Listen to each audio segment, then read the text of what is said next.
Ok. Salmo 115, por favor.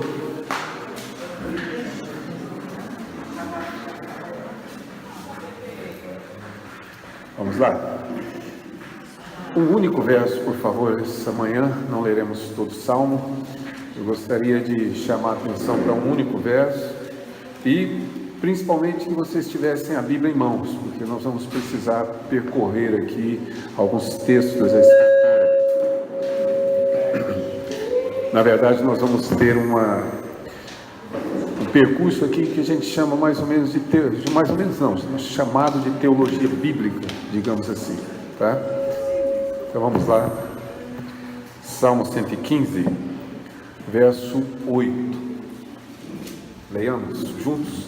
Diz assim: tornem-se semelhantes a eles os que os fazem e quantos deles confiam. Na verdade, esse texto que acabamos de ler é o juízo de Deus anunciado, certo? Se você for na passagem paralela, que é lá do Salmo 135, que traz o mesmo conteúdo, lá no Salmo 135 é uma afirmação. Tá? Está escrito: tornam-se. É que eu vi que clareou bacana aqui, de repente fez luz. Mas tudo bem, não tem problema. Se não der, não tem problema. Mas era uma ideia de afirmação, ou seja, está se afirmando que as pessoas que adoram os ídolos se tornam iguais a eles.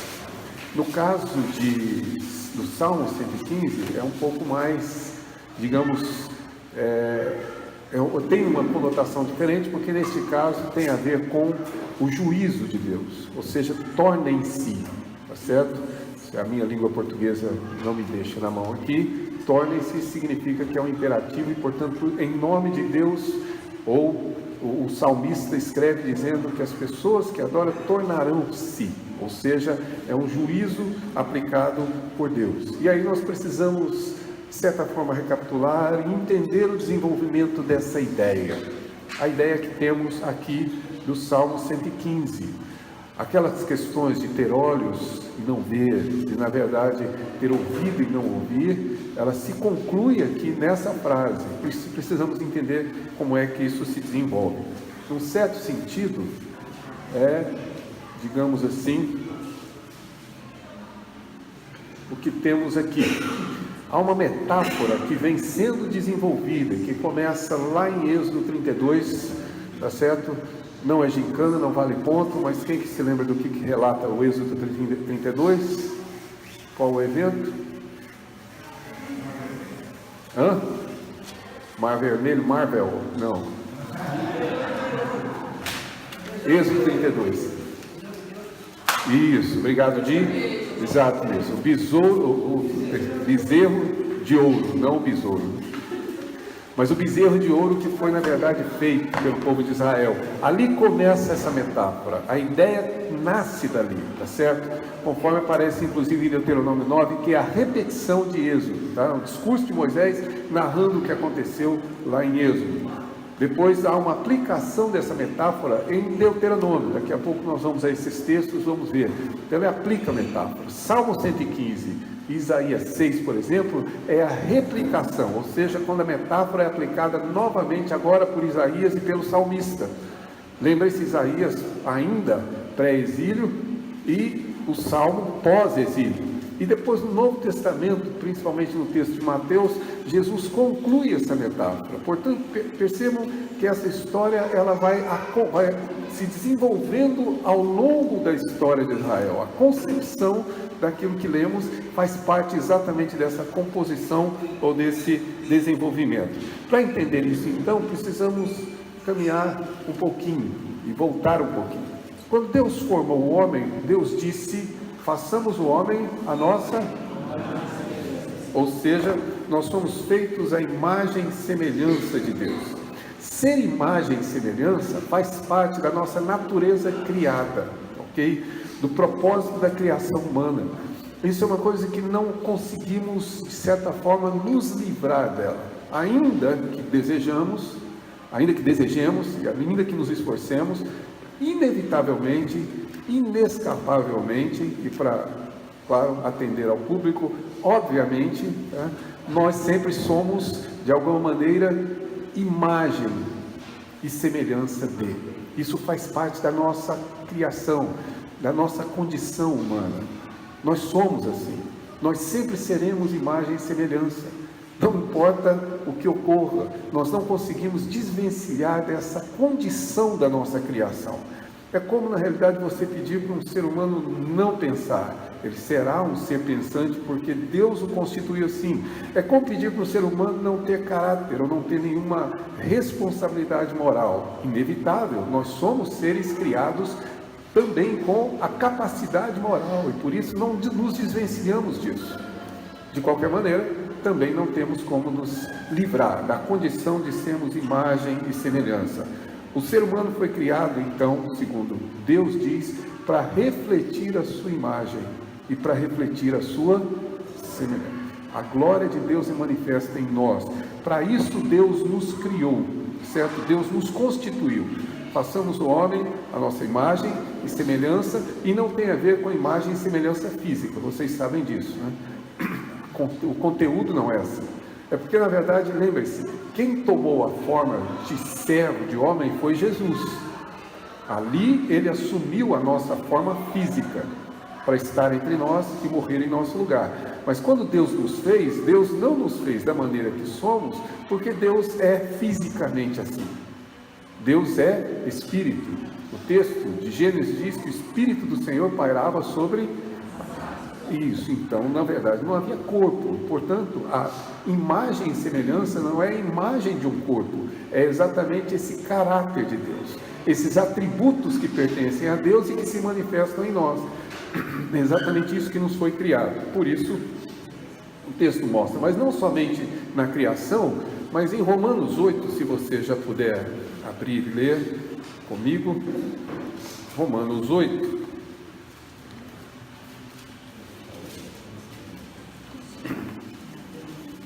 Quando Paulo fala do propósito, veja bem, da eleição, que é antes da criação, espero que vocês tenham essa ordem cronológica bem clara na Escritura.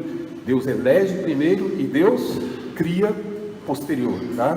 O decreto da eleição é, na verdade, na sua execução, anterior ao decreto ou à ação da criação. Nós somos eleitos antes da fundação do mundo, portanto, Deus elege, Deus cria, e o propósito está definido aqui também nesse capítulo 8, mas não apenas da criação, mas também da redenção, é o que ele descreve.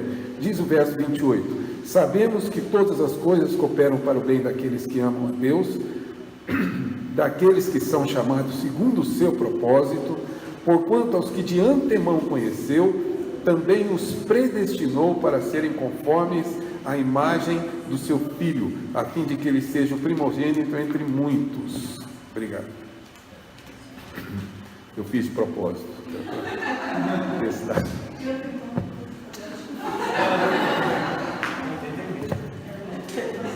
Ela viu que vocês riram, eu queria saber que piada que eu fiz.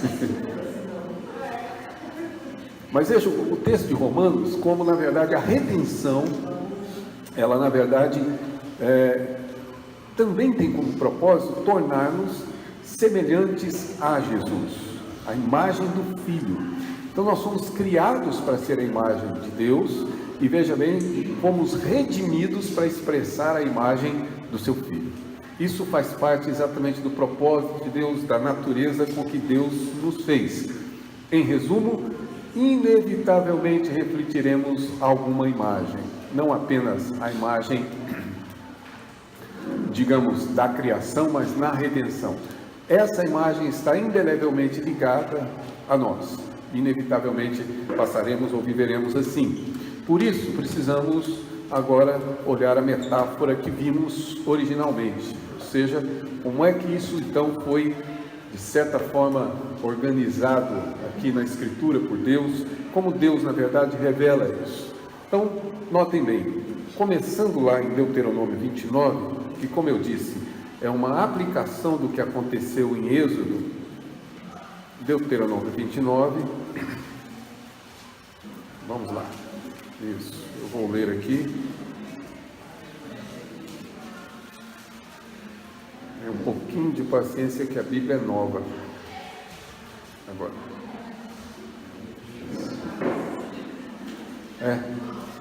Aqui alguns tempos ela fica legal. Sabe quando a Bíblia fica assim, do jeito que você pensa na passagem, ela abre sozinha, leva um tempinho. Mas Deuteronômio 29, veja bem o verso 4. A partir do verso 1. São estas as palavras da aliança do Senhor, que o Senhor ordenou a Moisés fizessem os filhos de Israel na terra de Moabe, além da aliança que fizera com eles em Horebe. Ele falou a partir do 1. Comecei do 1, 29 e 1. Tá? Desculpe. Voltando então, a partir do verso 1. São estas as palavras da aliança que o Senhor ordenou a Moisés fizesse com os filhos de Israel na terra de Moabe, além da aliança que fizera com eles em Horebe.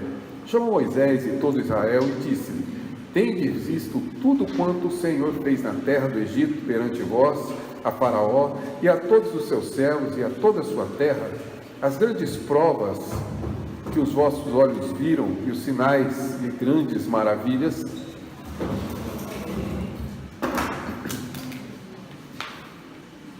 Daqui a pouco vem a poltrona. Vai chegando devagar aqui. Mas veja lá, verso 2: chamou Moisés a todo Israel e disse-lhes: tende visto tudo quanto o Senhor fez na terra do Egito perante vós, a Faraó e a todos os seus servos e a toda a sua terra, as grandes provas que os vossos olhos viram e os sinais e grandes maravilhas. Veja bem, porém, o Senhor não vos deu coração para entender, nem olhos para ver, nem ouvidos para ouvir, até o dia de hoje. Tá? Percebem como a ideia é a mesma lá do Salmo 115, não tem coração para entender, não tem olhos para ver, não tem ouvidos para ouvir, aquilo que o Senhor mostrou, aquilo que o Senhor revelou, digamos assim. Veja o verso 17, que é importante. Viste as suas abominações, diz ele, os seus ídolos feitos de madeira e de pedra, bem como viste a prata e o ouro que havia entre elas, para que entre vós não haja homem, nem mulher, nem família, nem tribo, cujo coração hoje se desvie do Senhor nosso Deus e vá servir aos deuses destas nações, para que não haja entre vós raiz que produza erva venenosa e amarga. As duas passagens mostram que o contexto aqui é uma advertência no discurso de Moisés contra o risco da idolatria. Vocês sabem que o livro de Deuteronômio foi escrito em discursos, são discursos de Moisés já na entrada do povo de Israel. Antes que entrasse o povo de Israel, entrasse em Canaã, Moisés, que não atravessaria, claro, o Jordão, e portanto não entraria em Israel, do lado de cá, antes do seu falecimento no Monte Nebo, Moisés faz esses discursos. Este é um dos discursos, e a alerta é: cuidado para não se tornarem um povo que na verdade se submete a essa idolatria, que vai adorar esses deuses. E qual é a advertência? A advertência é do verso 4, ou seja, o Senhor vos tirou da terra do Egito, porém não lhes deu coração para entender, nem ouvidos para ouvir, nem olhos para ver. Que aliás é um dado bastante curioso na Escritura. As pessoas entendem que quando existem muitos sinais e prodígios e milagres, é porque provavelmente existe muita fé, correto? Onde não existem sinais, falta fé, ou a fé é fraca, né? Tá de cara. Mas isso é um equívoco. Não houve, a não ser o período em que Jesus esteve conosco, lendo as Escrituras, eu desconheço uma ocasião em que mais sinais ocorreram do que o povo no deserto. Se vocês pararem para pensar, eram milagres diários. Maná, todos os dias, na porção correta, o que sobrava se perdia. E mais, a validade do maná era de um dia, né? Exceto na sexta, que antecedia, o sexto dia que antecedia o sábado, porque o que caía na sexta não vencia no sábado. Já pensaram nisso? O iogurte que vence todo dia, mas no dia que passa não vence. Ele tem, sabe, no sábado ele tem uma validade a mais, naturalmente. Era assim. Sabe, seriam calçados que não se desgastam, roupas que não envelhecem, nuvem protegendo durante o dia, fogo conduzindo durante a noite, água que brota de pedra, água amarga que se torna doce. E você vai lendo o texto de Deuteronômio, de Êxodo e de Números, é continuamente um milagre após o outro. No entanto, esta é uma geração descrita como uma geração de grande fé, concorda? É um povo de coração endurecido, um povo que na verdade não crê, porque na realidade é isso que ele está dizendo. Deus libertou vocês do Egito com mão forte, abriu o Mar Vermelho, mostrou todos esses sinais. Embora todos esses sinais tivessem ocorrido, este povo não tinha ouvido para ouvir, não tinha olhos para ver, como parte de um juízo de Deus, exatamente pela dureza do seu coração. Volte em Deuteronômio 4 agora, por favor.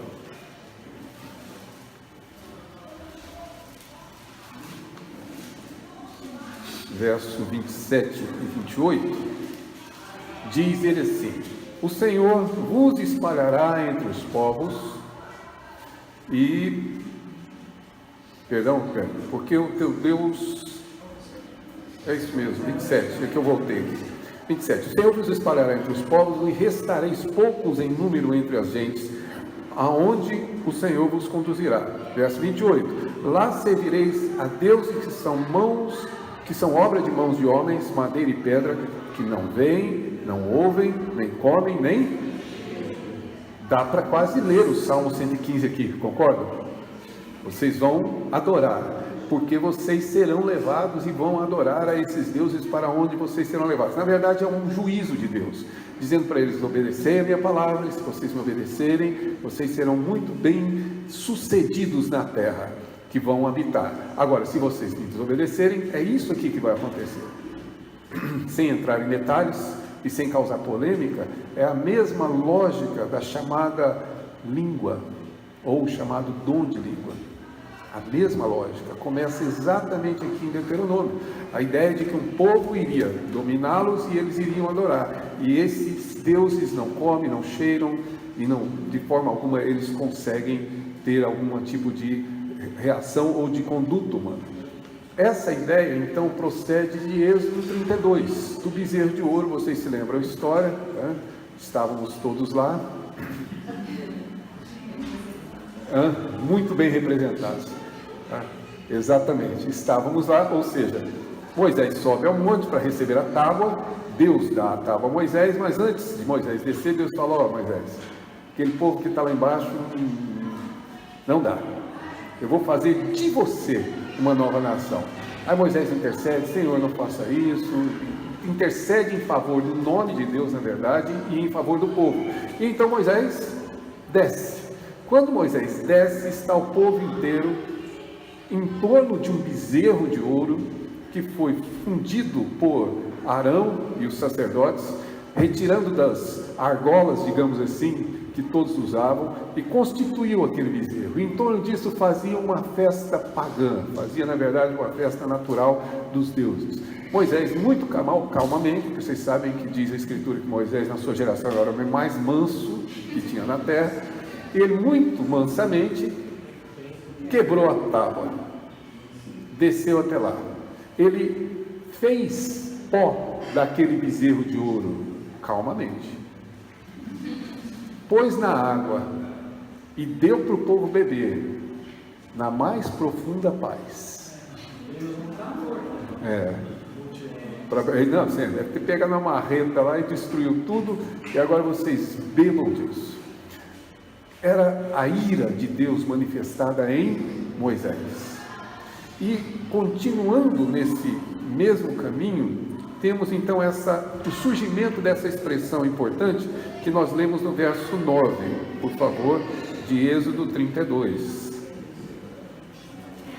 Vou localizar de novo aqui. Sim. Sim.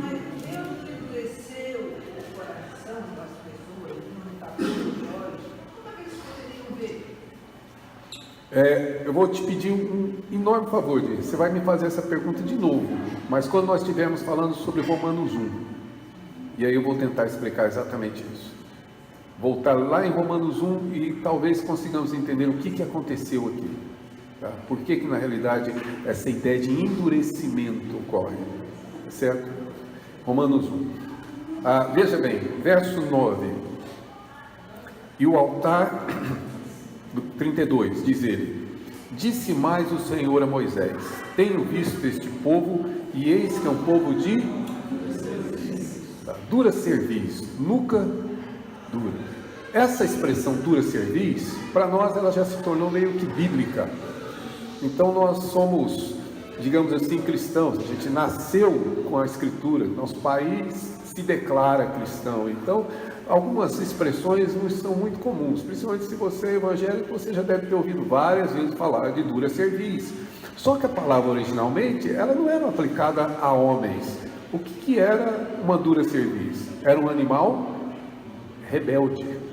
Sabe um animal que você coloca a canga e ele na verdade tem...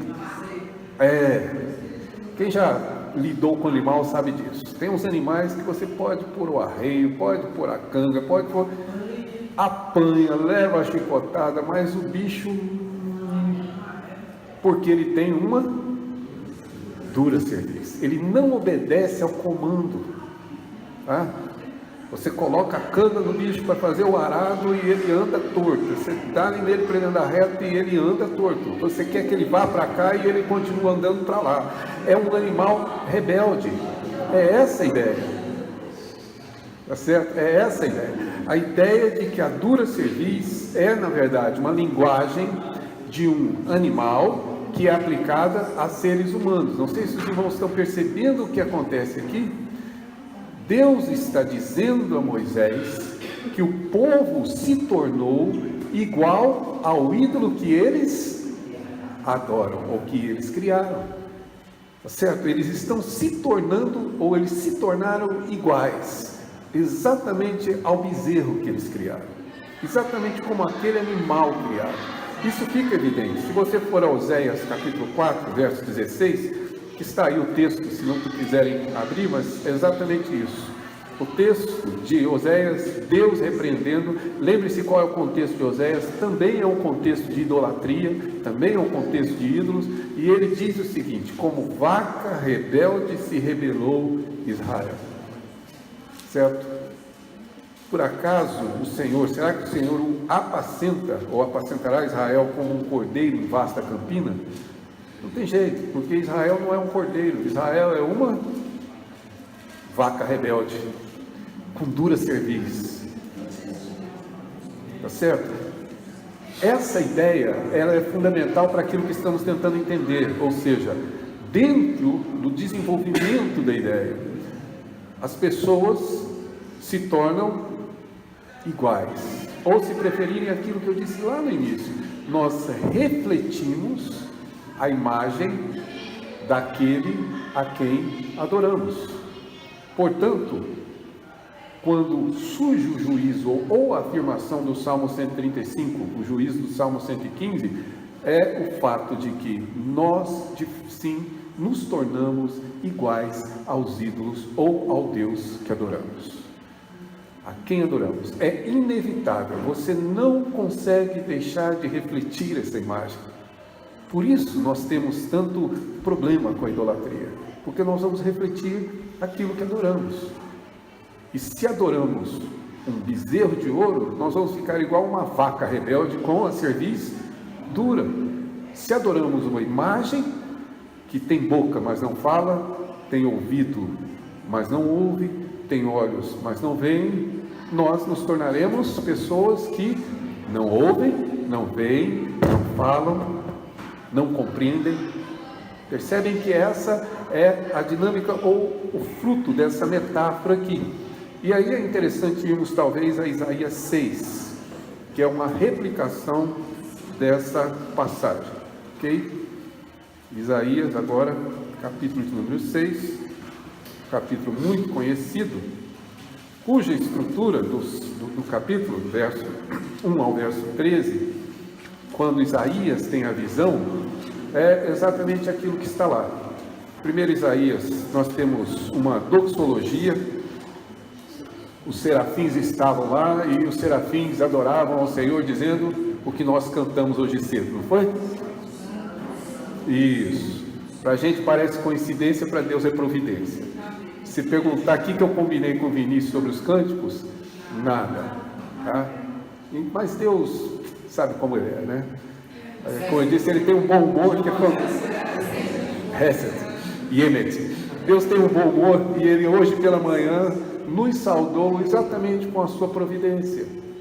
Ele toma cânticos que está na cabeça de um e combina com a mensagem que vai ser exposta pelo outro, sem que eles conversem, e faz isso com uma naturalidade, e a gente fica pensando, poxa vida, pastor Vinícius combinaram direitinho. Não. Quem combinou foi Deus, quem fez foi Ele. E Ele, exatamente essa doxologia que está aqui no Isaías 6. Santo, santo, santo é o Senhor. Essa é a doxologia. E logo depois vem a cerimônia, digamos assim, vou usar esse termo para adiantar um pouco o conteúdo, dessa purificação. Deus toma a brasa e coloca nos lábios de Isaías para purificar, porque Isaías, diante da visão de Deus, percebendo que quem vê a Deus não vive, diz: ai de mim, porque sou um homem pecador, que habito no meio de um povo de impuros lábios, e vi o Senhor, ou seja, vou morrer. E Deus então purifica, colocando essa brasa no seu lábio. E então vem esse comissionamento, Deus demanda dele, ou seja, quem é que irá? Depois disso, verso 8, ouvi a voz do Senhor que dizia: a quem enviarei e quem há de ir por nós? Disse eu: eis-me aqui, Senhor, envia-me a mim. E o Senhor então envia Isaías. E envia Isaías para quê? Verso número 9. Então disse ele: vai e diz a este povo, veja bem, ouvi e não entendais, vede, mas não percebais. Torna insensível o coração deste povo, endurece-lhe os ouvidos, fecha-lhe os olhos, para que não venham ele a ver com os olhos, ouvir com os ouvidos, entender com o coração e se converta e seja... Isso é ou não é Deuteronômio? É ou não é o Salmo 115? É a mesma ideia. Isaías está sendo comissionado para isso. Para nosso espanto, né, a palavra de Deus pregada por Isaías é que ia trazer surdez, cegueira e não ser entendido. Vai e prega para que eles não entendam. Essa é a sua comissão. Vai e anuncie para que eles não creiam, para que eles não se convertam, para que eles não possam compreender a palavra. Mas veja bem qual é o instrumento? A própria palavra. Essa é a concepção e é exatamente esse o seu comissionamento.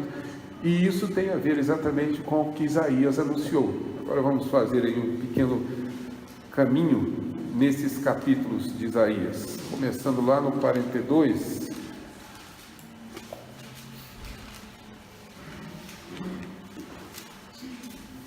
Veja bem, verso 17. Tornarão atrás, se confundir-se-ão de vergonha os que confiam em imagem de esculturas, imagem de fundição, dizem, e a imagem de fundição dizem: vós sois nossos deuses. Idolatria. Verso 18. Surdos, ouvi, e vós cegos, olhai para que possais ver. Quem é cego como meu servo, ou surdo como meu mensageiro a quem envio? Quem é cego como meu amigo, e cego como servo do Senhor? Tu vês muitas coisas, mas não observas ainda, que tens os ouvidos abertos, nada ouves. Ou seja, a ideia é a mesma, tá? Só para mostrar que a concepção é a mesma, a mensagem é trazida, mas o povo não ouve, e não ouve por causa da sua idolatria. 43, diz o verso 8: traze o povo que ainda tem olhos, é cego, e surdo, ainda que tem ouvidos. Todas as nações congreguem-se, povos reúnam-se, que quem dentre eles pode anunciar isso e fazer ouvir as predições antigas? Apresentem as tuas testemunhas e por elas se justifiquem, para que se ouça e se diga, verdade é. Verso 10, importante: vós sois minhas testemunhas, diz o Senhor, o meu servo a quem escolhi, para que o saibais e me creais, e entendais que sou eu mesmo, e que antes de mim Deus nenhum se formou, e depois de mim nenhum haverá. Eu sou o Senhor, e fora de mim não há eu sou, mais ninguém. Pois vá e vocês são a minha testemunha. Como testemunha, a gente sempre entende aquela pessoa que na verdade anuncia, mas é mais do que isso, é aquele que manifesta a verdade de que existe apenas um Deus, aquele cuja imagem expressa a verdade de que existe apenas um único e verdadeiro Deus e não há outro. E é exatamente o que Isaías manifesta aqui, capítulo 44, verso 6. Assim diz o Senhor, Rei de Israel, seu Redentor, o Senhor dos Exércitos: eu sou o primeiro e eu sou o último, e além de mim não há Deus. Portanto, contexto de novo de idolatria. Verso 7, quem há como eu, feito predições desde que estabeleci o mais antigo povo, que o declare e o exponha perante mim, que esse anuncie as coisas futuras e coisas que hão de vir. Não vos assombreis, não temais. Acaso desde aquele tempo não vos fiz ouvir e não vos anunciei? Vós sois minhas testemunhas. Há outro Deus além de mim?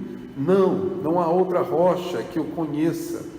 Todos os artífices de imagens, esculturas são nada, e as suas coisas preferidas são de nenhum empréstimo.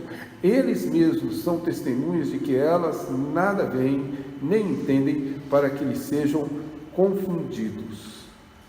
É o mesmo contexto, é a mesma ideia, é o mesmo princípio. Ou seja, Deus constitui um povo como testemunha de que Ele é o único Deus e repreende dizendo que os povos e os ídolos, na verdade, nada entendem, nada veem e nada realmente podem proferir. É o que segue aqui do capítulo 9 do 44, que trata exatamente da condenação de Deus, tá certo? E vai até o verso 20, tratando exatamente sobre essa idolatria. Verso 17. Então do resto faz um Deus, o resto da madeira, uma imagem de escultura, ajoelha-se diante dela, prostra-se e dirige a sua oração dizendo: livra-me, porque tu és o meu Deus. Verso 18. Nada sabem, nem entendem, porque se lhes grudaram os olhos para que não vejam, e o seu coração já não pode entender. O que eu estou tentando mostrar para vocês é que essa metáfora, ela está contínua dentro da Escritura. E a ideia que está por trás de tudo isso é, primeiro, que na realidade os ídolos nada são, mas que também as pessoas que adoram esses ídolos se tornam iguais aos ídolos que adoram. Portanto, não é só a imagem que tem olho e não vê, não é só a imagem que tem boca e não fala, tem nariz e não cheira, tem pé e não anda, tem mão e não apalpa. Aqueles que o adoram vão se tornar iguais a eles, assim como o povo se tornou igual ao bezerro que construíram. É essa ideia que vem sendo desenvolvida, digamos assim, dentro desse Antigo Testamento, que o Salmo 115 também nos revela. Existem outros deuses. Essa ideia então começa a ficar clara, ou seja, existem exatamente essa ideia final de que todos nós refletimos a imagem de quem adoramos. Torne-se idólatra e você vai se tornar como o ídolo que adora. Você pode, quem sabe, já ir aí pensando, lembrando daquilo que você concebe como idolatria, e verifique se os adoradores dos idólatras, dos ídolos, não se tornam semelhantes. Não fisicamente, tá? Mas nos seus atributos, nas suas características, no seu caráter. Certo? É natural. Se você olhar a mitologia, por exemplo, greco-romana, você vai perceber que o povo agia como esses deuses. Havia uma semelhança entre eles, porque essa é uma verdade inescapável. Nós refletimos a imagem daquilo que adoramos. Nós nos tornamos aquilo que adoramos. Que é esse princípio e que agora nós vamos ver manifesto de outras maneiras, não apenas com a imagem, mas de outras formas. Mateus 13. Vamos lá. Verso 13. Verso 10, para não perder aqui o conjunto. Jesus acabou de proferir a parábola do semeador, vocês se lembram? Então se aproximaram, no verso 10, os discípulos e perguntaram: por que lhe falas por parábolas? O que o senhor não... É meio que enigmático essa coisa de parábola, né? Até hoje a gente sofre um bocado para interpretar uma parábola, né? Como é que o senhor fala em parábola? Por que não... A resposta vem no verso 11. Então, ao que respondeu: porque a vós outros, a vocês, meus discípulos, é dado conhecer os mistérios do reino de Deus, mas àqueles não lhe é concedido. Verso 12: pois ao que se lhe tem, se lhe dará e terá em abundância, mas ao que não tem, até o que tem lhe será tirado. Verso 13: por isso lhes falo por parábolas, porque vendo, não veem, e ouvindo, não ouvem e nem entendem. De onde Jesus está citando? Isaías. Tá? Jesus está citando Isaías 6. Exatamente. Vejam o que ele diz no verso 14: de sorte que nele se cumpre a profecia de Isaías: ouvireis com ouvidos, e nenhum modo entenderei, verei com os olhos, e nenhum modo percebereis, porque o coração deste povo está endurecido, de mau grado ouviram com os ouvidos e fecharam os olhos, para não suceder que sejam com os olhos, vejam com os olhos, ouçam com ouvidos, entendam com o coração, se convertam e sejam por mim curados. Essa é a razão por que eu falo por parábolas, para que eles não entendam. Agora, curioso, a essa altura não havia mais em Israel a adoração de imagens. Israel foi curado, de certa forma, dessa adoração de imagens, né? Quando na realidade ocorreu o exílio. Pós-exílio, praticamente não se tem ideia do povo de Israel voltando a adorar imagens, principalmente de Deus pagão. Então, que idolatria é essa que Jesus está se referindo? Qual era a idolatria dos fariseus?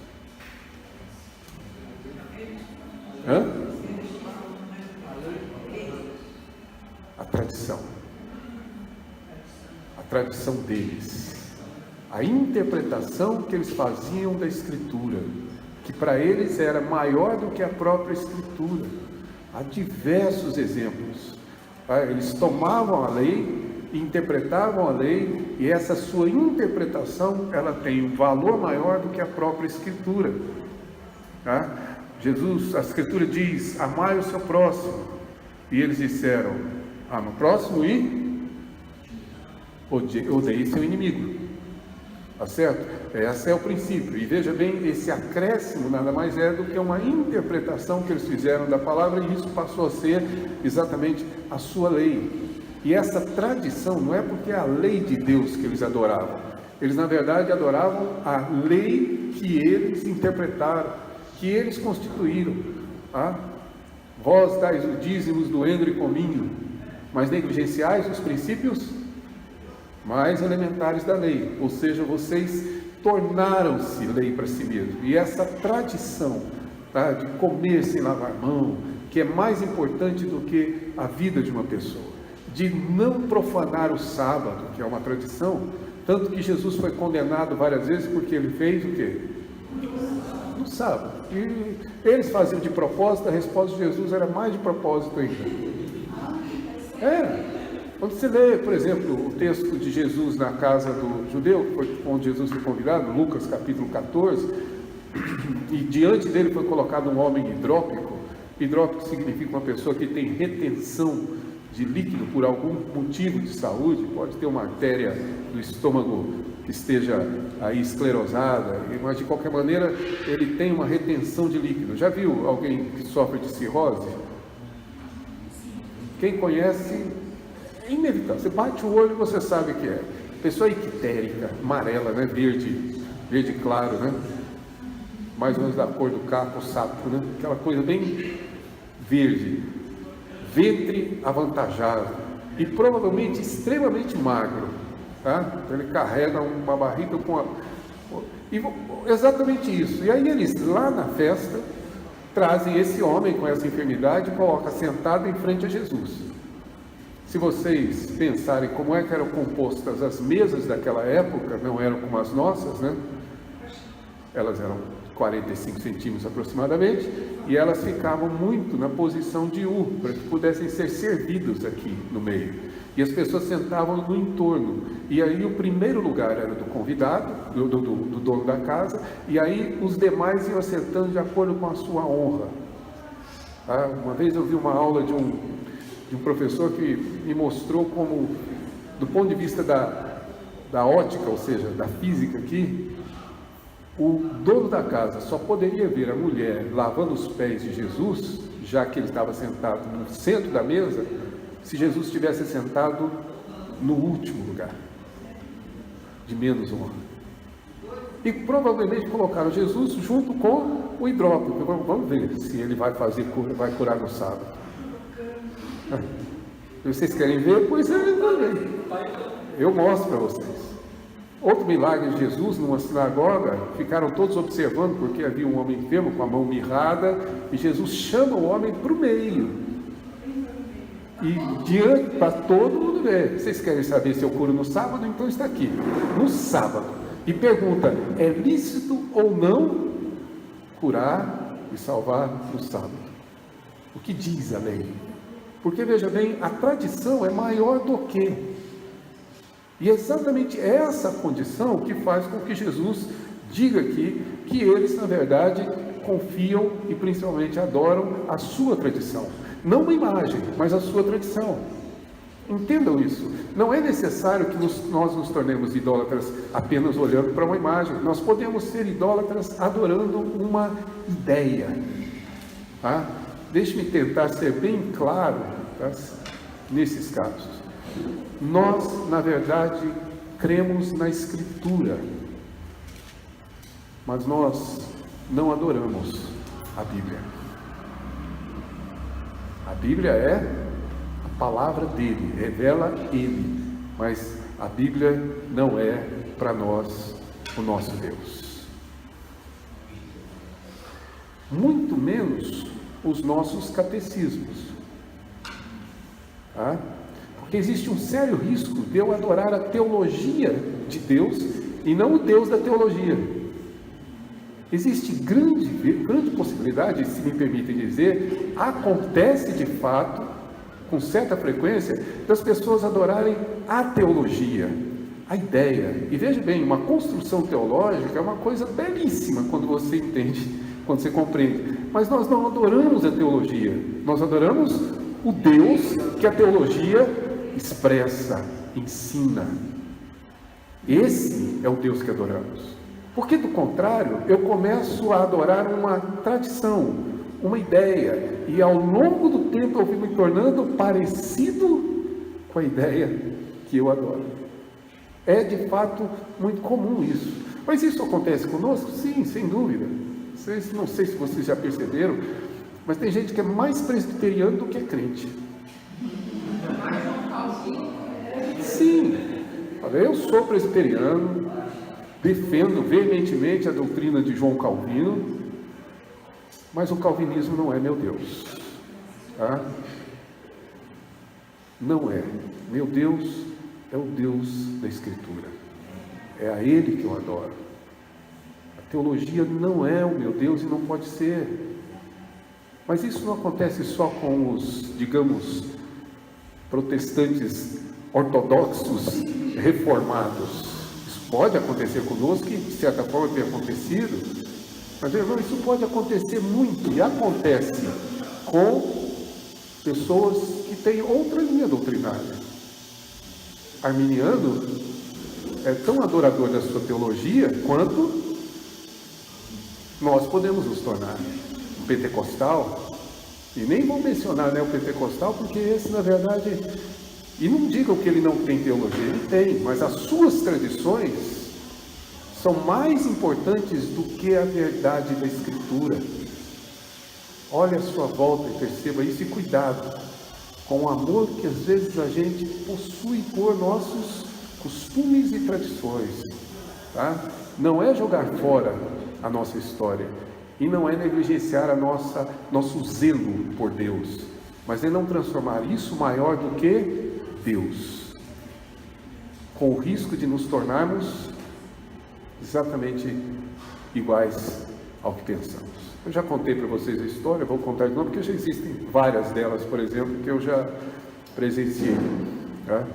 Mas entramos na igreja, domingo de manhã, tinha o culto, e uma senhora que era membro da igreja, vinha insistindo com a vizinha de apartamento dela, uma jovem, para que fosse à igreja.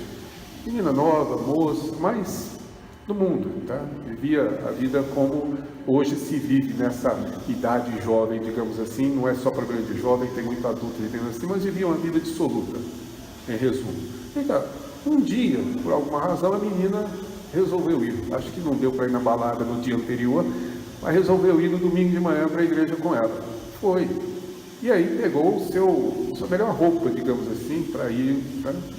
Foi bem vestida, como ela pretendia e desejava. Contudo, a sua roupa não era tão decorosa, segundo os moldes, segundo os olhos. Ela ouviu o culto. Quando terminou o culto, essa menina chorava ao ouvir a palavra de Deus.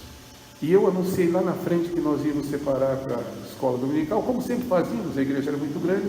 Eu pedi às pessoas que estavam nos visitando, perguntassem às pessoas próximas para os conduzirem a uma das nossas salas. E a senhora que estava com ela levantou e foi levá-la à classe de jovens. Feliz da vida, porque ela pediu para ir. Ela queria ir, eu quero ir para a sala. No caminho, um homem, que eu nunca soube quem é, estava atrás delas e disse a seguinte frase ao ver a moça: veja se isso é roupa de gente decente, de mulher decente, usar na igreja. No tempo que eu estava lá, não. Como Deus é soberano, e se Deus iria ou havia alcançado, com certeza Deus faz a sua obra por completo. Mas veja bem, qual que era o problema desse homem? A tradição dele é mais importante do que Deus, a palavra, a salvação e a pessoa. Mas nós fazemos isso diversas vezes. Uma vez meu irmão reuniu a igreja, o conselho, falou: olha, vem aí o fim do ano, vamos fazer uma ceia no final do ano com toda a igreja e convidar inclusive as pessoas para virem. O problema é que nós não temos espaço, não temos salão, não temos como fazer. Então vamos fazer o seguinte: a gente afasta depois do culto os bancos do templo e fazemos jantar aqui. Não. Por quê? Porque existe exatamente essa nossa concepção. Isso é natural em nós. E o que ocorre aqui não é que fisicamente nos tornamos iguais, mas é que essas tradições vão moldando as nossas formas de conduzir, de lidar, de relacionar com as pessoas. Vai nos tornando exatamente iguais ao que pensamos, ao que de certa forma refletimos. Então, Jesus aplica exatamente a mesma ideia de Isaías. Eles têm olhos, mas não veem, têm ouvidos, mas não ouvem. É por isso que eu falo em parábolas, porque o coração deles não irá compreender, por conta da sua idolatria. Certo? Se você for a Mateus, capítulo de número 23, desculpe, eu li sem óculos. Aí eu vejo, daqui a pouco eu tenho quase um milhar aqui, não é nem mais 2 números. Mateus 23.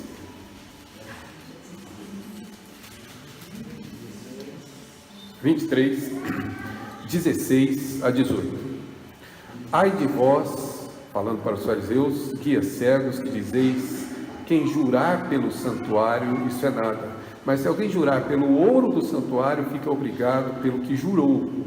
Insensatos, cegos, pois qual é maior, o ouro ou o santuário que santifica o ouro? E dizeis: quem jurar pelo altar, isso é nada. Quem, porém, jurar pela oferta que está sobre o altar, fica obrigado pelo que jurou. Cegos, mais uma vez, pois qual é maior, a oferta ou o altar que santifica a oferta?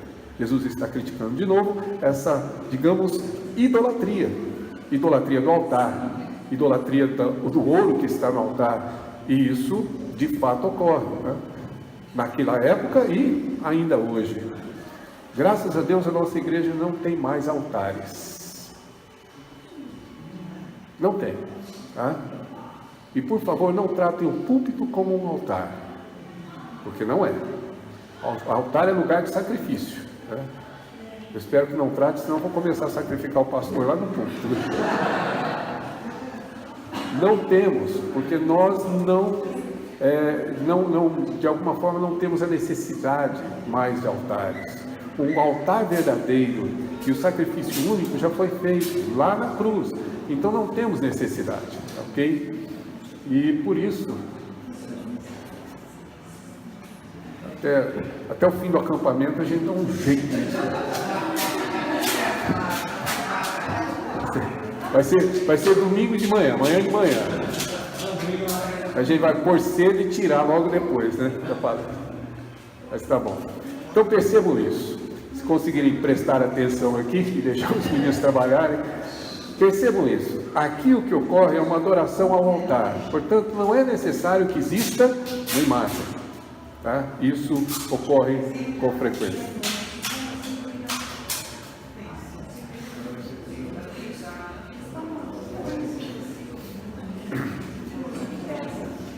Vamos lá, gente. Filipenses. Vamos lá, Filipenses.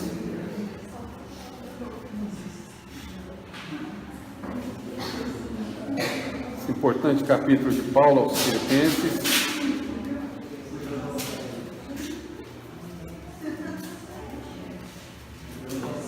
E agora Filipenses 3.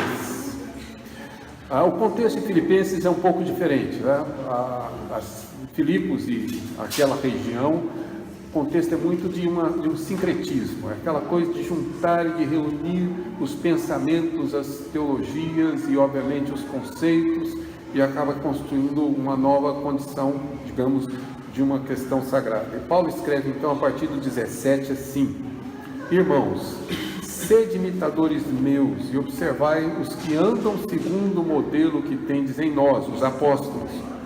Verso 18: pois muitos andam entre nós, dos quais repetidas vezes eu vos dizia, e agora vos digo, até chorando, que são inimigos da cruz de Cristo. Quem são eles? Veja bem interessante, o destino deles é a perdição, e o Deus deles é o estômago. Tá? Mas por favor, não veja isso no sentido meramente, é porque os cultos daquela ocasião, eles eram regidos por uma espécie de glutonaria desenfreada, e aí o estômago passa a ser o seu Deus. Você adora porque na verdade o seu estômago passa a ser. Veja bem, não precisa ser uma ideia, não precisa ser uma imagem, às vezes pode ser inclusive exatamente um prazer que se torna o nosso próprio Deus. Eu sei, porque você deve estar pensando, poxa, já lembrando de alguns irmãos que eu espero não sejam acusados de idólatras. Não tem nada a ver com isso, né? Não, a ideia é diferente, ou mais profunda um pouco. O problema dos pagãos é que eles tornaram o seu prazer o seu Deus. E aí nós temos um sério risco de nos vermos como idólatras. Honestamente, quantos prazeres nossos nós servimos? Às vezes, esquecemos que Deus nos deu prazeres nesta vida para que os prazeres nos sirvam. E nós acabamos nos dedicando a eles, permitindo que eles nos dominem, nos escravize. E não precisa ser só o estômago. Existem outros órgãos. Existem outros desejos e vontades que se tornam nosso Deus. E aí nós nos tornamos iguais a eles. Sabe essa ideia de que não se controla prazer? Que é incontrolável, né? De vez em quando aparece. Uma vez eu assisti um filme, exatamente isso, a menina comentando com os pais que havia engravidado por acidente. O pai perguntou: você caiu e engravidou? É isso? Que acidente é isso? Não. Nós, na verdade, nos rendemos, o prazer nos domina e nós temos a falsa ideia de que isso é incontrolável, pois se é incontrolável, isso é nosso Deus. Quando você diz que uma paixão não tem controle, você está dizendo que essa paixão é o seu Deus. E você se tornará como ela, incontrolável. Esse é o risco, essa é a ameaça, mas percebam, não é a imagem apenas. Nós estamos falando de um pecado que realmente nos assedia constantemente. Capítulo 12 de João.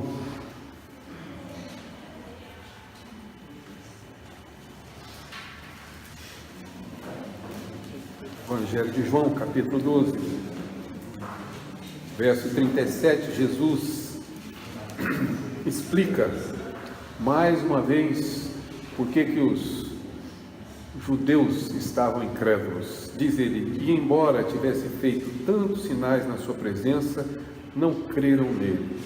Para se cumprirem as palavras do profeta, Senhor, quem creu na nossa pregação? E a quem foi revelado o braço do Senhor? Por isso não podiam crer.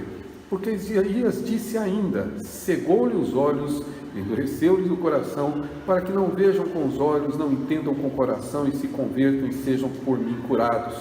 Isso disse Isaías, porque viu a glória dele e falou a seu respeito. A glória de Deus, né? Contudo, muitos dentre as próprias autoridades creram nele, mas por causa dos fariseus, não confessavam para não serem expulsos da sinagoga. Verso 43, porque amavam mais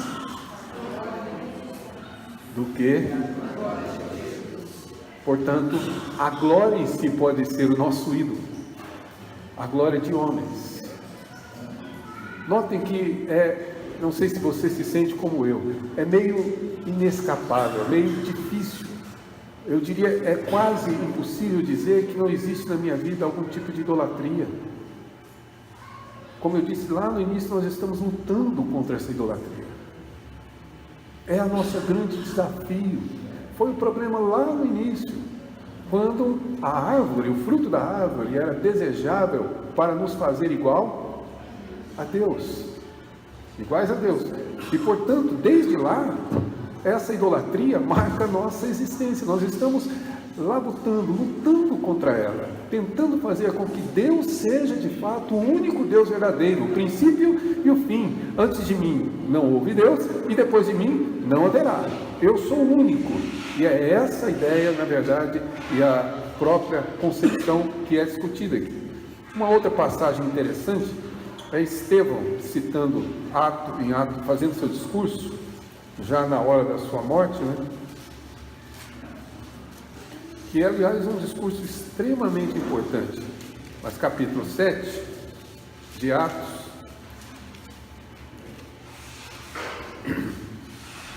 verso 48,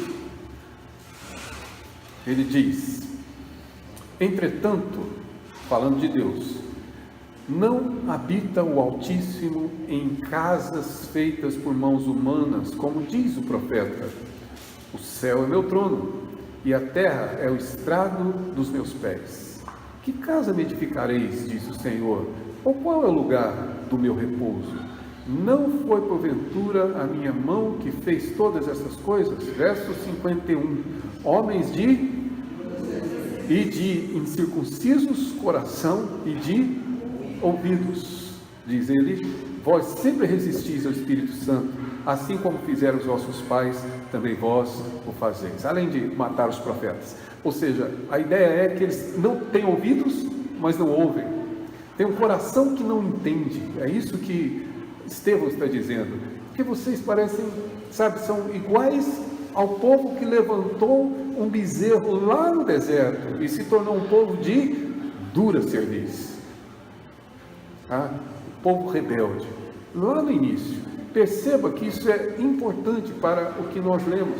Afinal de contas, do que Estevão estava falando? Da adoração que eles faziam ao templo. O templo construído era o seu Deus. E, com certeza, permanece, não muito distante de nós, a mesma situação. Atos 17, Agora, Paulo, no seu discurso, falando também de lugares santos, digamos aqui, da mesma ideia de templo, mas agora não necessariamente o templo de Jerusalém, mas o templo dos pagãos, os templos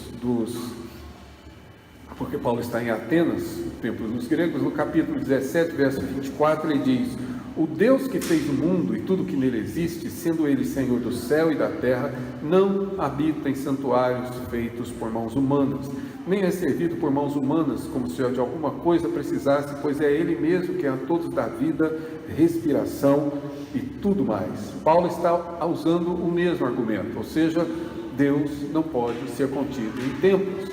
Templos não são a habitação de Deus. O templo não é um lugar santo. O templo é um lugar onde os santos se reúnem, mas não é um lugar santo. Tá? Aquela nossa, digamos, condição de tornar o templo quase que alguma coisa intocável é, de fato, idolatria. Tá? Me lembro de um pastor que também conheci, e ele comentando comigo que estava no púlpito. O presbítero ia dirigir a liturgia com ele, o presbítero do lado, e ele junto, e de repente entra uma moça mascando chiclete. Hoje não tem problema, né? Todos nós fazemos isso. Aliás, se alguém quiser depois me oferecer um, eu aceito. Mas naquela época era um absurdo. Quem viveu um pouquinho mais atrás sabe que era considerado uma falta de educação, né? Falta de etiqueta, você mascar chiclete em lugar público. E a menina entrou. E o presbítero então virou para o pastor e falou: pastor, vai lá, faz alguma coisa. A menina está mascando o chiclete no templo. Ele respondeu: meu irmão, quem está mascando o chiclete é o templo. O templo não é um lugar sagrado. Não é um terreno sagrado. O templo é o lugar em que nós consagramos para prestar os nossos cultos. Aqui é uma chácara que se aluga para todos os eventos, casamentos, baladas, já deu para notar, né? É, exato. Mas não é. Começar pelo nome. Todo mundo sabe disso. A gente daqui está vendo isso, tá? No entanto, nesses dias, este lugar é santo. Não por causa do lugar, mas por causa do povo que se reúne nesse lugar. Ou como cantamos hoje pela manhã, por causa da presença de Deus. Isso torna o lugar santo. Então não é um lugar que reveste-se de alguma sacralidade. Mais uma vez, qual é o problema contido aqui no texto? A mesma coisa, ou seja, a idolatria. Atos 24 é a acusação que Paulo sofre. Vocês se lembram? E no verso 1 a 6, 5 dias depois, desceu o sumo sacerdote Ananias com alguns anciãos e com certo orador chamado Tértulo, os quais apresentaram o governador Libelo contra Paulo. Sendo este chamado, passou Tértulo a acusá-lo, dizendo: justo discurso, excelentíssimo Félix, todos nós, por teu intermédio, gozado da paz perene, e também por teu providente cuidado, se terem feito notáveis reformas em benefício deste povo. Sempre por toda parte, isto reconhecemos com toda gratidão. Entretanto, para não te deter por longo tempo, rogo-te que, de conformidade com a tua clemência, nos atenda por um pouco, porque tendo nós verificado que este homem, Paulo, é uma peste, e promove sedições entre os judeus, esparso por todo o mundo, sendo também o principal ajudador da seita dos nazarenos, que eram os que seguiam Jesus Cristo. Verso 6, o qual também tentou profanar o templo. Nós o prendemos com o intuito de julgá-lo segundo a nossa lei. A nossa lei é que nós queremos julgá-lo, e nós prendemos Paulo, e Deus é que providenciou que Paulo não fosse morto pelos judeus. Eles já haviam um plano, inclusive, de matá-lo, mas veja bem qual é a acusação: porque ele profana o nosso idolatria. Esse é o ponto fundamental, é também idolatria. Para não cansar os irmãos, chegamos a Romanos 1, passagem muito conhecida e que está por trás dela exatamente a chamada idolatria romana, certo? Conhecida de todos, né? Era realmente um povo idólatra. E mais uma vez a idolatria aqui, ela aparece como a raiz de todos os pecados, tá? Paulo diz aqui no entre 20 e 32, Paulo vai dizer que, verso 21, porque tendo conhecimento de Deus, não o glorificaram como Deus, nem lhe deram graças, antes se tornaram nulos em seus próprios raciocínios, percebam isso, obscurecendo-lhes o coração insensato, mais uma vez a mesma ideia de Isaías, inculcando-se por sábio, tornaram-se loucos, verso 23, e mudaram a glória do Deus incorruptível em semelhança de imagem de homem corruptível, bem como de aves, quadrúpedes e répteis. Mudaram a glória. Isso é exatamente uma citação do Salmo 106, que está ali citado. E assim trocaram a glória de Deus pelo simulacro de um novilho que come erva. O que na verdade Paulo fez? Pegou a citação do Salmo, que está se referindo lá ao bezerro de ouro, para dizer que o que acontece em Roma é a mesma coisa. É a mesma coisa. Não sei se vocês conseguem perceber essa relação. Paulo citou o Salmo 106, o Salmo 106 está citando o Êxodo 32. Ou seja, é a mesma coisa. Estão transformando, estão mudando a glória de Deus, estão alterando a glória de Deus para uma imagem. Por isso é que a primeira tábua da lei diz: não farás para ti imagem. Porque não existe imagem capaz de expressar a verdade sobre Deus. Qual é a expressão de Deus? Nós somos a imagem e semelhança dele. E não fisicamente, mas nos atributos que ele nos concedeu. Essa é a expressão de Deus. Por isso, Romanos traz essa ideia clara. E por isso, agora chegando ao ponto em que a Dirlene tinha feito a pergunta, veja, estou bem de memória ainda, Dirlene, não me esqueci, diz o texto: Jesus, ou Deus, o juízo de Deus, os entregou. Em Atos 7,42 tem a mesma expressão, os entregou, e aqui mais uma vez, 24, 26, por isso Deus os entregou. E essa palavra é importante, porque o que a Dirlene tinha feito perguntado é: mas Deus não endureceu o coração deles? Sim, Deus endureceu. A pergunta que a gente precisa fazer é: como é que Deus endurece o coração do homem? Essa que é a pergunta. Se Deus endureceu, por que Deus então se queixa? É isso, de alguma coisa que ele fez? Essa é a nossa perspectiva. Pois entendam isso sob um outro ângulo, se for possível, e é possível, tá? Há um texto que para mim é muito importante, é o texto de Gálatas, onde Paulo diz que a carne milita contra o espírito, e espírito lá em letra maiúscula, e carne lá não é corpo físico, é a nossa natureza corrompida, e o Espírito de Deus milita contra a carne, e aí ele explica: para que porventura não façais o que é do vosso querer. A nossa vontade pode se tornar o nosso Deus e nos dominar. Por isso o Espírito milita contra a minha natureza, o Espírito Santo, para eu não fazer o que é da minha vontade. Pois se isso é um fato, então olha exatamente para o que ocorreu lá no deserto, quando Deus libertou o seu povo. E diz o texto: haja luz. E houve luz. É isso? Não se preocupe, é desespero do Wesley. Mas veja bem, o que ocorre é que lá no texto, né, que nós estávamos nos referindo, quando na verdade citando, ou pelo menos na referência da libertação do êxodo do povo de Israel, caminhava, Deus na verdade, diz a Escritura, endureceu o coração de Faraó. E Faraó então perseguiu e foi destruído, tá certo? O que significa isso? Eu creio que esse texto explica o endurecimento. Deus os entregou. Imagine que Deus nos tem em suas mãos, tá? E é por isso que nós vivemos de acordo com a vontade dele. Pois se Deus permitir que vivamos de acordo com a nossa vontade, o que acontecerá com o nosso coração? Endurecerá. Então a dureza de coração não significa que Deus mandou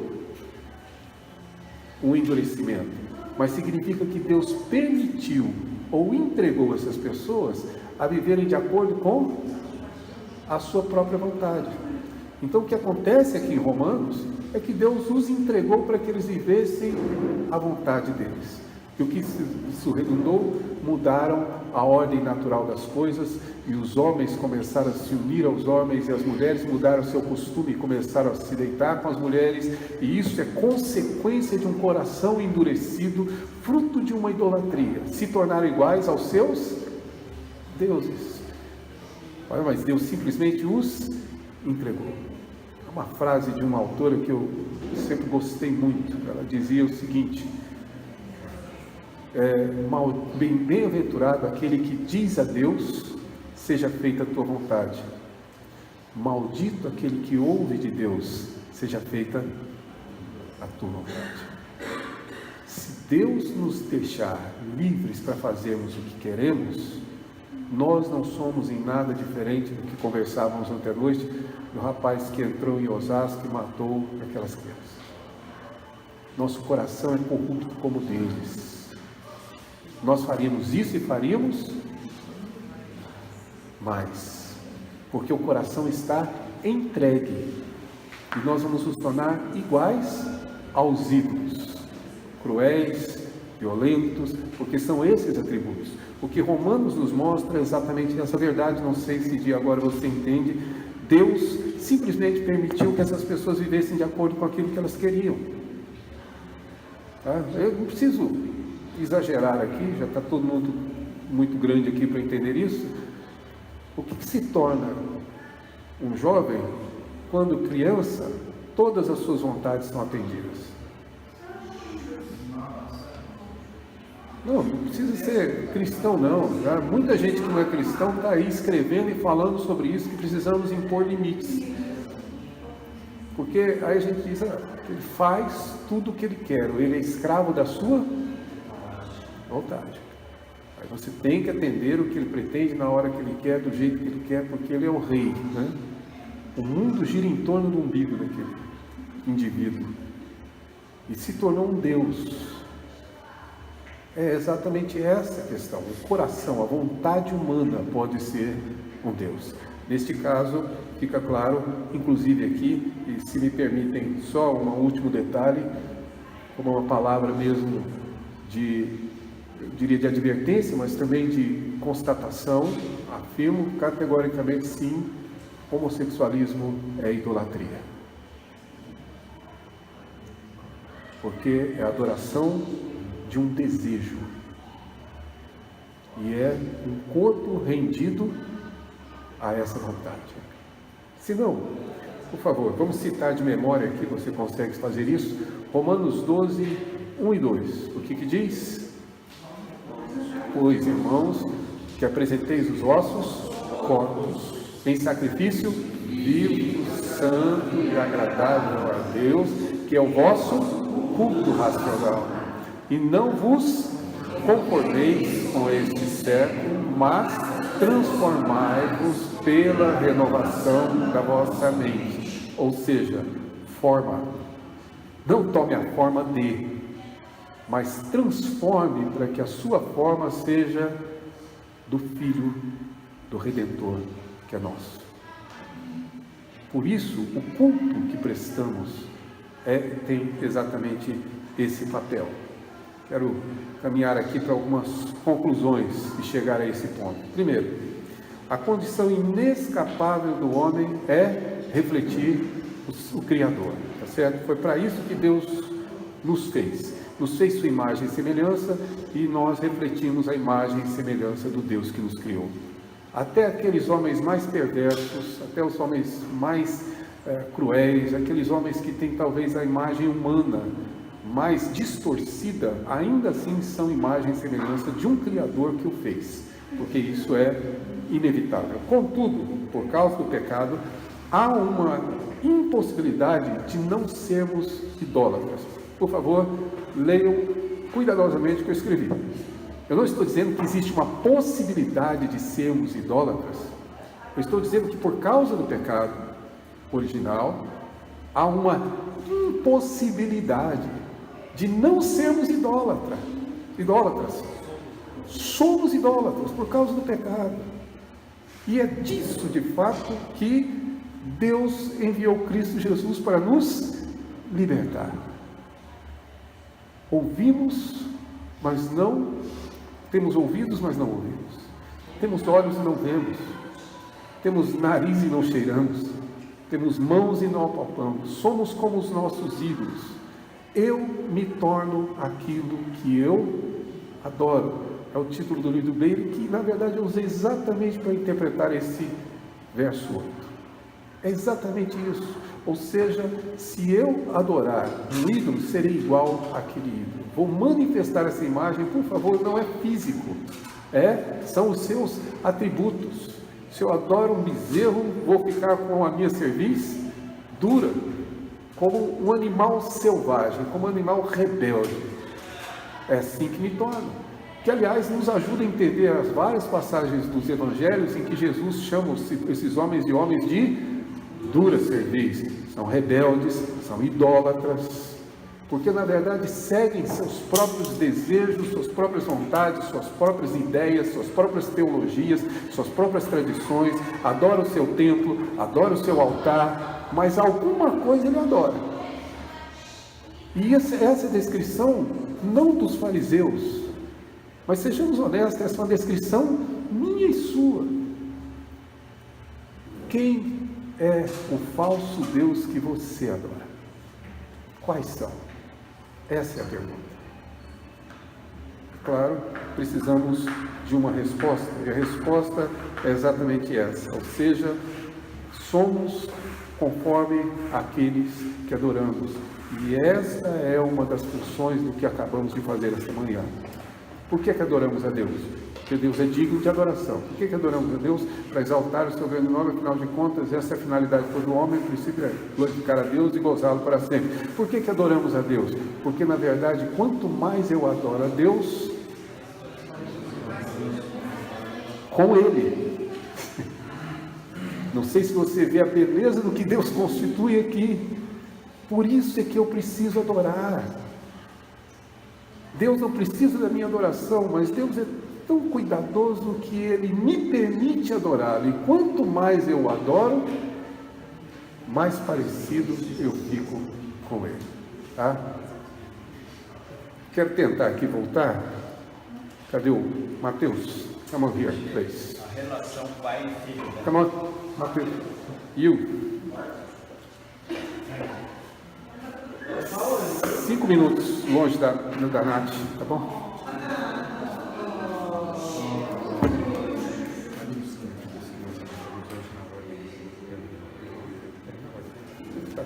Aí, ó. Sim, Genésio. Pode. Genésio, pode falar. Essa intimidade, eu creio, se a relação de pai e filho. Sim. A nós com Deus. Uhum. Quanto mais o pai e o filho estão juntos, mais intimidade, mais bom relacionamento, mais parece o filho com o pai. Isso. A alegoria, né? Isso. Na verdade, essa proximidade dele. Mas o princípio é esse. O princípio que Deus disse: façamos o homem a nossa imagem e semelhança, portanto fomos feitos para refletir a imagem dele. O pecado distorceu isso, introduziu a idolatria e nós nos tornamos idólatras. E começamos a adorar outros deuses que constituímos, que não são necessariamente apenas imagens, mas que também existem no âmago do nosso coração, tá? Nosso desejo, nosso prazer, nossa vontade, nossa doutrina, nossas ideias, que às vezes nós não mudamos de ideia de forma nenhuma, porque a nossa ideia é maior e principalmente acima da Escritura, né? Quando Mateus localiza aqui para mim, eu me lembro de um pregador, veja bem, que estava pregando uma igreja e dizendo o seguinte: olha, aqui nesse texto Paulo diz assim, Paulo diz assim e Paulo diz assim, não é verdade? Pois bem, eu quero dizer que eu não concordo com Paulo. Bacana. A ideia dele é o Deus dele. Ele está acima, digamos assim, da própria Escritura. E isso não é incomum. Nós vamos vendo isso se formando. Quando você ouve exatamente esses diálogos, essas mensagens, esses anúncios, nós vamos percebendo que existe aí muito de idolatria. Eu acho que o grande risco, gente, é nós acharmos que nós estamos livres disso, que o Salmo 115 é para nós usarmos como argumento para outros e não para nós, tá? Esse aqui, não. Perdão. De novo. Binóculo. De hoje, né? Vamos lá. Vai passando aí. Quero que vocês prestem atenção na letra, tá certo? Pode ir. Pode ir. Tá? Mais uma vez. Isso. Mais uma vez. É o início, a letra toda. O que eu quero que vocês notem, e esse cântico fala disso, mas não de nenhum daqueles que Deus nos atribuiu, é que vocês procurem na letra que cantamos os atributos de Deus. Estou pensando de hoje cedo, não combinei nada com Vinícius, a ideia me ocorreu agora, nem sei se é uma boa ideia, Deus vai provar isso, mas de qualquer maneira, eu quero que vocês procurem, tá? Esse primeiro cântico que cantamos, por exemplo, ele não fala exatamente dos atributos de Deus, fala de Deus, é claro, do atributo dele, mas nenhum deles que ele nos comunicou. Está falando daqueles que pertencem unicamente a Deus, Deus é exaltado entre as nações, ele é soberano. Vamos lá, no segundo cântico, pode ir lá. Não, esse já foi. Não, esse não, o outro. Isso. Vamos lá. Te bendirei, etc. Pode ir. Quando o deserto estiver, quando a sua visão, pode ir. Isso, mais uma vez. Glorioso nome de Deus. E aqui é uma demonstração de que o nosso desejo é de fato de adorá-lo. Pode passar. Mais uma vez, em qualquer condições, eu adorarei o Senhor. Ok. O próximo, que aí eu vou... Tem um deles eu tenho certeza que tem. Santo, isso. Santo é o Senhor, eu me prostro diante dele, mais uma vez uma adoração a Deus pelo que Deus é, tá certo? Em todo lugar. Veja lá, aqui nós começamos. Deus é santo, isso é um atributo dele. Esse Deus nos comunicou. Portanto, se eu adoro ao Deus santo, eu tenho que me tornar santo. Deus é reto. Outro atributo dele, a retidão de Deus. Se eu adoro esse Deus que é reto, então eu tenho que ser uma pessoa reta, porque é o Deus que eu adoro. Se eu canto isso e a minha vida não manifesta isso, é sinal de que existe em minha vida outros deuses. Porque do contrário, eu teria que ser semelhante ao Deus que eu adoro. Olha lá, justo, que é outra, digamos, outro atributo que pertence a Deus. Ele é justo, então isso implica que nós devemos ser justos, não como um peso, não como uma, digamos assim, uma corrente que você arrasta. Se eu pudesse, eu seria injusto, mas sou obrigado a ser justo. Não, mas porque quanto mais eu adoro a Deus, mais justo eu me torno, porque eu estou me tornando semelhante a Ele. O que eu quero que os irmãos entendam é o papel que a adoração tem em nossas vidas, o papel que a adoração traz e, de alguma forma, é instrumento de Deus para nos fazer exatamente a expressão da sua imagem e da sua semelhança, e resgatarmos, como na redenção, a imagem do seu Filho. Vamos lá, pode ir por último, acho. Isso, Nada é igual, como o Senhor, claro, Ele é a nossa esperança viva. Provei vi, o seu doce amor já é outro atributo de Deus. Tá? Nós cantamos isso hoje cedo. Volta um pouquinho naquela ainda. Que liberta meu ser e faz a vergonha se desfaz. Vamos lá, o próximo, isso. Bem-vindo aqui, vem inundar e encher meu coração, o desejo do meu coração ser inundado pela tua glória, Senhor, mais um. Nada é igual, aí voltou, né? Isso. Tem outra parte, tá? Isso. Vamos provar a tua presença aí, tá bom. Tua glória aí, outro atributo. Eu estou fazendo esse exercício, tá? Por quê? Porque a gente canta as músicas, meu irmão que diz isso, sabe? Deus sempre leva a sério o que a gente fala, a gente que não leva a sério o que a gente diz, tá? Deus leva a sério o que eu digo. Nós hoje cedo cantamos isso, tá? Nós fizemos isso, esse foi o nosso louvor, foi a nossa adoração. Pois é exatamente o que Deus está nos mostrando. Pois bem, se você chama Deus de justo, tem que ser justo. Se eu digo que Deus é bom, sinceramente, esse acampamento tinha que ser a expressão da bondade de Deus em nós, em mim e em você.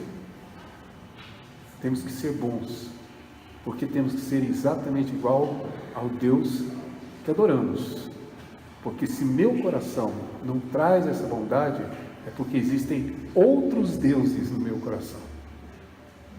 E eles estão me tornando iguais a eles. Essa é a lógica. Bondade, eu acho que é só, né? Isso, obrigado. Vou voltar lá para o seu lugar de...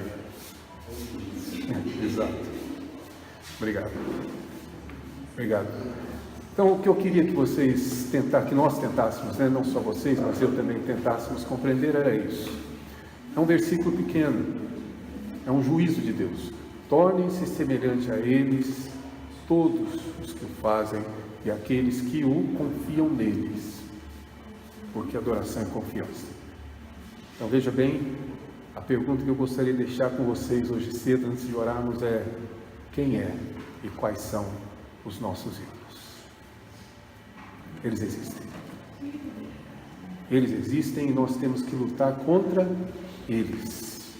E o caminho de Deus para que nós consigamos vencer essa nossa idolatria é a salvação, a redenção em Cristo Jesus, que celebramos nessa Páscoa, e ao longo da nossa sobrevivência, nossa existência, a adoração que eu presto a Ele. Adore o Senhor, louve o Senhor, não como entretenimento, não porque a melodia é boa, não porque a música me agrada, mas adore o Senhor porque por esse caminho o Senhor nos fará semelhante a Ele. E seremos como Ele é. Estaremos exatamente vivendo como Ele nos ensina a viver. Mas se você não quiser por esse caminho, não existe outra alternativa. Você será como Deus que você adora. Seja Ele uma imagem, seja Ele um lugar, seja Ele uma ideia, seja Ele uma vontade. Mas esse seu Deus transformará a sua vida até que você seja idêntico a Ele.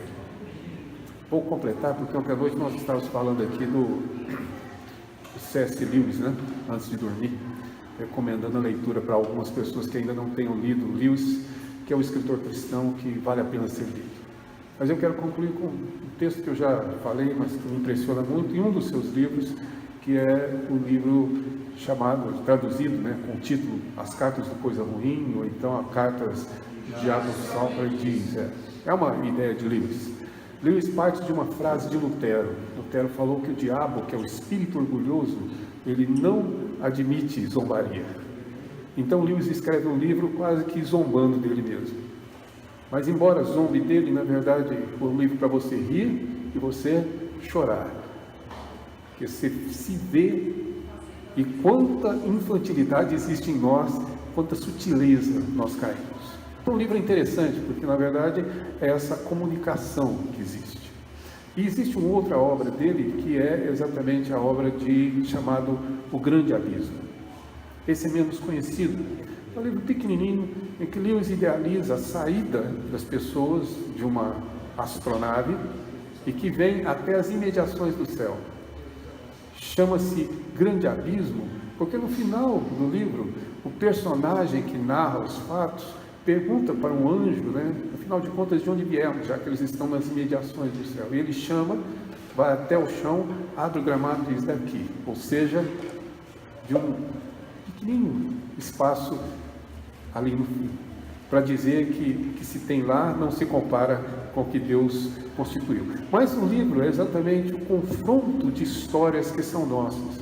E tem uma delas que eu gostaria de citar, que é exatamente essa em que um homem sai e vem arrastando um monstro por uma corrente.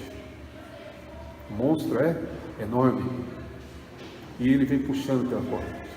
E enquanto ele puxa o monstro pela corrente, passa à sua frente a sua esposa com o inário cantando um hino e não percebe a sua presença. Então ele diz para sua esposa, agora claro, ela no céu, ele chegando às imediações, já não estavam mais casados, já haviam morrido. Sim. E aí eles dizem, ele diz para ela: eu sabia que você não me amava. Ela parou, olhou, você aqui? E aí começa um diálogo entre eles. Mas eu vejo que você não me amava, eu sei, feliz da vida, eu passando aquela situação e você feliz, você nunca me amou. E ela dizendo, sim, eu sempre te amei. E o diálogo é longo, e ele vai justificando as razões pelas quais ele julga ela não amava, e ela vai dizendo e mostrando por que ela sempre o amou. Nesse diálogo, à medida que ele fala, ele vai diminuindo, e o monstro vai crescendo. Até que em um determinado momento, a corrente cai no chão, ele desaparece, e o monstro fala com a voz dele: você não me amava. E ela responde: a você eu nunca amei, eu sempre amei o meu marido. Vira-se e continua cantando hino. Esse monstro se chama o monstro da autocomiseração, da autopiedade. Percebam o que Lewis está tentando dizer? A autopiedade dominou a personalidade daquele homem a tal ponto que ele desaparece. Nós somos aquilo que adoramos. Eu espero que exatamente por esta razão Deus realmente nos faça como Ele é. Ok? Vamos orar? Pai, quero pedir ao Senhor que nos ajude primeiro a reconhecer esses ídolos que carregamos conosco, dentro do nosso coração. Ajude-nos a vencê-los. Ajude-nos a destruí-los, como o Senhor destruiu aquele bezerro. Que não sejamos pessoas de dura cerviz, que os nossos olhos vejam, que as nossas bocas falem, que os nossos ouvidos ouçam, como o Senhor é, sejamos nós. Abençoe-nos e te agradecemos pela oportunidade destes dias e particularmente desta manhã de termos adorado o teu santo nome. Que assim o Senhor seja de fato exaltado e que agora, quando encerraremos esta palestra, nós começaremos um dia de atividades, seja o Senhor que se manifeste em nossas vidas. Nossas palavras, nossos pensamentos, nossos relacionamentos, nosso convívio expresse exatamente os teus atributos, para a glória do teu nome, mas também para a alegria e paz de todos nós. Seja assim conosco, é o nosso pedido, a nossa oração, e oramos na confiança que temos em Cristo Jesus. Amém. Ok? Vou passar a palavra para o Adney.